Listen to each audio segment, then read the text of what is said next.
ओम शांति। शांति मुझ आत्मा का स्वधर्म है। अपने मन को रिलैक्स कर दें, शांत कर दें। 1 मिनट के लिए बिल्कुल शांति में स्थित हो जाएं। मैं शांत स्वरूप आत्मा हूँ।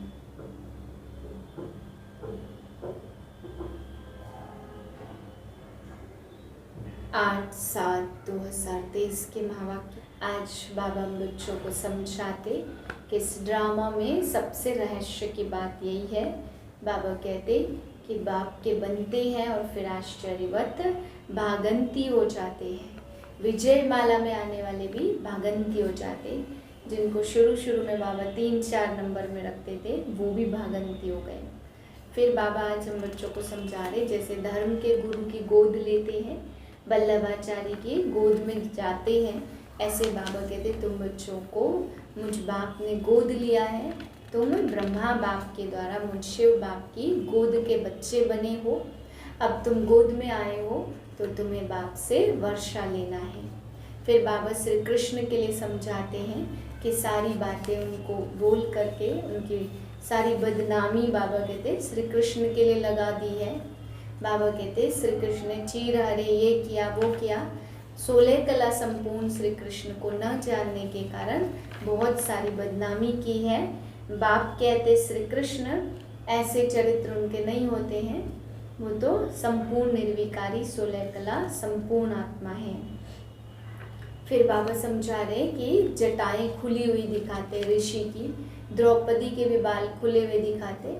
बाबा कहते जैसे उसने कहा कि जब तक अपमान का बदला नहीं लेगा तब तक बाल खुले हुए रखूंगी, ऐसे ही बाबा कहते हैं ये कोई बाल खोलने की बात नहीं है, जटाएं खुली रखने की बात नहीं है। इसका मतलब है जब तक स्वर्ग नहीं आएगा तब तक तुम बच्चे भी सुख चैन से नहीं रहेंगे, ऐसी प्रतिज्ञा करते हो। बाकी बाबा कहते घोड़े गाड़ी में आकर के कोई पाठशाला नहीं चलाएगा। शिव बाबा आते हैं, तुम बच्चों को ज्ञान देते हैं ब्रह्मा तन में आके। बाकी गीता का ज्ञान कोई घोड़े गाड़ी में आकर दे और राजयोग की पाठशाला खोले, ऐसा तो हो नहीं सकता है। फिर बाबा समझा रहे कि शिव को तो काला नहीं कहेंगे, शंकर को काला कहते, विष्णु को भी काला दिखा देते, श्री कृष्ण को काला दिखा देते, बाकी शिव तो कभी काले बनते नहीं हैं। मीठे बच्चे प्रतिज्ञा करो, जब तक सतयुगी स्वराज्य स्थापन नहीं हुआ है तब तक हम सुख की नींद नहीं सोएंगे।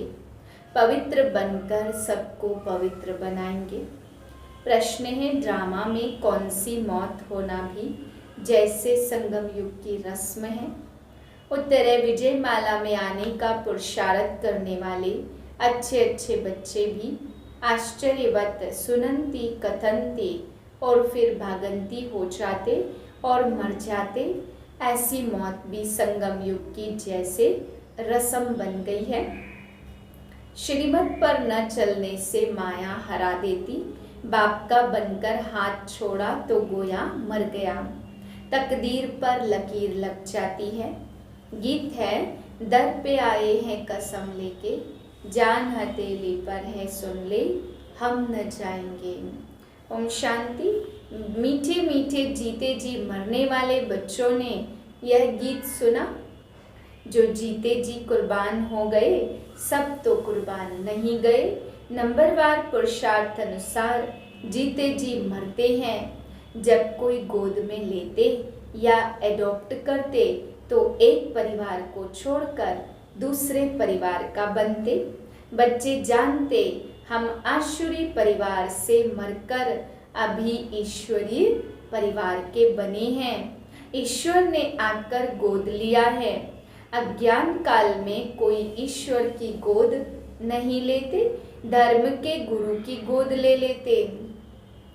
जैसे वल्लभाचार्य श्री कृष्ण के मंदिर में बच्चे को श्री कृष्ण की गोद में देते, परंतु वह तो है जड़ चित्र।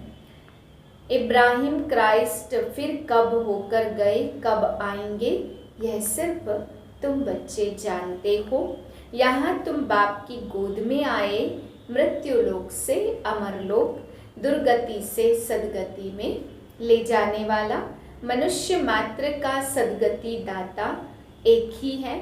ऐसे नहीं कि सदगति सिर्फ तुमको मिलती है, सदगति तो जरूर सबको मिलती, परंतु ड्रामानुसार किसको सतो प्रधान, किसको सतो, किसको रजो तमो सदगति मिलती है।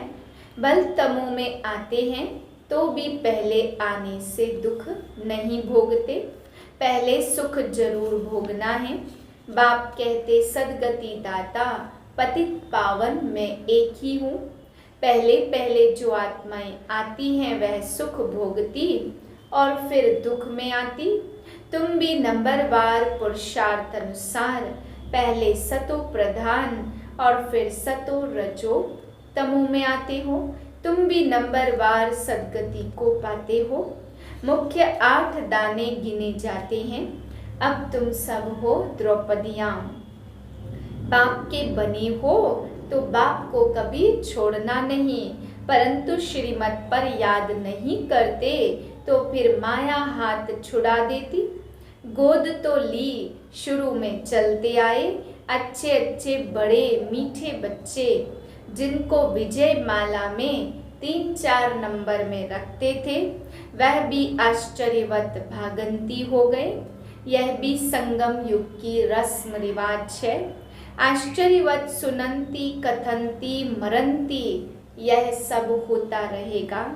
कहेंगे ड्रामा में इनका यह मौत था, बाप का बनकर फिर हाथ छोड़ा तो गोया मर गया है, तो भले इस दुनिया में, परंतु जीते जी यहाँ से निकलकर आसुरी दुनिया में चला गया। कोई कारण तो बनता है ना, भल कहेंगे ड्रामा। परंतु श्रीमत पर न चलने से माया से हार खा लेते, तकदीर पर लकीर लग जाती। ईश्वर का बनने से फिर होती है माया से लड़ाई, बाकी देवताओं और असुरों की लड़ाई नहीं होती। माया असुर है जो जीत पा लेती है। अच्छा, सब बच्चे लिखते राखी बंधन के त्योहार पर क्या करें। हर त्योहार की तैयारियां करते, रक्षा बंधन पर्व के उपलक्ष्य में इन एडवांस जाकर राखी बांधते। इसका पूरा रहस्य भी बुद्धि में होना चाहिए। आगे तो ब्राह्मण ब्राह्मणियां राखी बांधते थे, अब यह रिवाज निकला है कि बहन भाई को राखी बांधती है। असल में ब्राह्मण राखी बांधते थे, क्योंकि ब्राह्मण जाति ऊंच और स्वच्छ गाई हुई है। ब्राह्मण अशुल सन्यासियों से भी ऊंच है, परंतु ड्रामा अनुसार इस समय सन्यासी ऊंच बन गए। आगे ब्राह्मण राखी बांधते थे, फिर जन्माष्टमी पर वह राखी खोलते थे। जैसे द्रौपदी के लिए कहते कि जटाएं खोल दी थी। ऋषि लोगों की जटाएं भी हमेशा खुली रहती है। पतिव्रता स्त्री होती है तो चोटी बांधती है। द्रौपदी ने खोल दिया था कि जब तक हम अपना राज्य नहीं लेंगे तब तक चोटी नहीं करेंगी। अब तुम बच्चों को सिर्फ अर्थ समझाया जाता, जब तक हम स्वराज्य नहीं लेंगे तब तक सुख से सोएंगे नहीं। गाते हैं ना आराम हराम है, अंदर में यह जोश रहता, जब तक स्वराज्य नहीं लिया तब तक सुख कहाँ है। सुख तो भविष्य में पाना है। अब यह त्योहार कब से शुरू हुए, क्यों शुरू हुए, कौन निकला जिसने राखी बंधन की राय निकाली। कोई एक राय निकालते हैं, फिर उनका नाम बाला हो जाता, तो यह पवित्रता की निशानी है। बहन तो हुई कुमारी, कुमारियां बांधती हैं, तुम गृहस्थी को भी जाकर बांधती हो। कुमार तो है ही कुमार, बहन भाई को बांधती, कुमार हो व शादी किया हुआ हो, शादी किया हुआ पवित्र रहे, यह तो बड़ा मुश्किल है। भगवान कहते अंतिम जन्म पवित्र बनो, तो बहन द्वारा कुमार भाई को राखी बांधनी चाहिए कि प्रतिज्ञा करो हम कभी विष नहीं पिएंगे। जो है ही विकारी वह तो कभी विकार छोड़ेंगे नहीं, भगवान का फरमान भी नहीं मानते। तो यह कुमार कुमारियों की रस्म चली आती है। लक्ष्मी नारायण का उत्सव भी अभी बहुत मनाते, परंतु उनका महत्व तो नहीं जानते। श्री कृष्ण जयंती मनाते, परंतु पहले श्री कृष्ण को ऐसा किसने बनाया वह बताओ। विचारों को मालूम नहीं है, यहाँ मनाने का अर्थ दूसरा है। उत्सव का महत्व है, यह समझने की बातें हैं। बच्चों को समझाया जाता यह उत्सव इस समय के हैं जबकि शिव जयंती होती है, और शिव जयंती के बाद फिर होती है राखी। पवित्र बनने की प्रतिज्ञा करते हैं कि यह अंतिम जन्म हम पवित्र बनेंगे भारत को पवित्र बनाने के लिए। तुम बच्चों के लिए इस रक्षा बंधन का बड़ा महत्व है। प्रतिज्ञा की जाती हम कभी पतित नहीं बनेंगे। अब तुम पावन बनते हो तो सिर्फ तुम पावन कुमारियों को ही हक है राखी बांधने का। भाइयों को सदैव पवित्र रहने के लिए राखी बांधनी है और इन गृहस्थियों से प्रतिज्ञा करानी है पवित्र रहने की। शिव जयंती के बाद है रक्षा बंधन। होली भी ज्ञान की है, धुरिया और होली दोनों इस समय के हैं। होली अर्थात पवित्र बनो, धुरिया माना ज्ञान धारण करो। वह फिर पत्थर टिक्कर गोबर आदि आदि बनाकर क्या क्या करते हैं, तो पतित पावन बाप भी आकर बच्चों को समझाते। जो जीते जी मरते हैं उनमें भी मातेले और सौतेले होते। मातेले का हिसाब किताब जरूर बाप के पास होगा। बाप जरूर बच्चे की सब कारोबार मिल्कियत आदि को जानते होंगे। मातेले वह है जिनका बाप से पूरा लव रहता। मातेले भी नंबरवार होते और सौतेले भी नंबरवार हैं। कोई कपूत कोई सपूत तो होते ही हैं। शिव जयंती भी संगम युग पर होती है। संगम को भी टाइम देना चाहिए। जैसे लीप मास कहते, फिर लीप सेंचुरी 100 वर्ष की, यह बहुत ऊंची है लीप सदी। 20वीं सदी कहते हैं ना, तो इसमें भी यह सदी जिसमें बाप आते हैं। तुम बच्चे जानते हो शिव जयंती के बाद फिर है पवित्रता की बात। शुरू से लेकर पवित्रता पर झगड़ा चलता आया। कहते हैं यह कौन आया जो कहते घर गृहस्थ में पवित्र रहकर दिखाओ। गोपी चंद राजा की कहानी है। उनसे पूछा गया तुमने राज्य भाग्य क्यों छोड़ा। बोला प्रभु मिलन के लिए छोड़ा है। इस पर बड़े अच्छे अच्छे गीत बनाते, पवित्रता पर ही सारी खिटपिट होती। अब रक्षा बंधन है पवित्र बनने बनाने का यादगार पर्व। यहाँ देखो छोटे छोटे बच्चों को भी साक्षात्कार होते।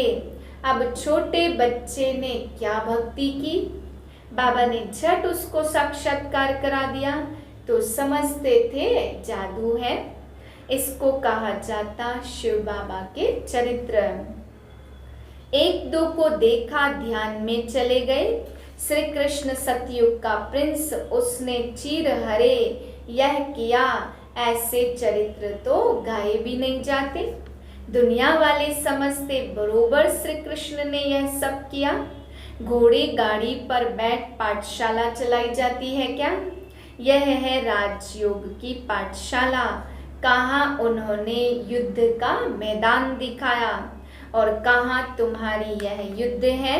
यह है माया पर जीत पाने की युद्ध है। तो तुम बच्चों को रक्षा बंधन पर समझाना है। तुम ब्रह्मा कुमारियां जो गाई हुई हो, कुमारी वह जो 21 कुल का उद्धार करे। संगम की बात है, वह इस समय प्रतिज्ञा करते हैं श्री कृष्ण के कुल में जाने के लिए। श्री कृष्ण का जन्मदिन मनाते सभी आत्माएं वहां पर जगी हुई हैं।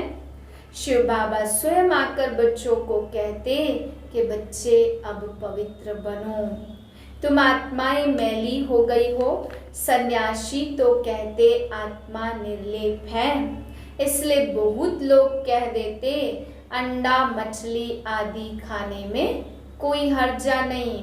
सबकी अपनी अपनी रस्म रिवाज है। आगे काली पर मनुष्यों की बलि चढ़ाते थे। शिव को तो काला नहीं कहेंगे, ना शंकर को कहेंगे।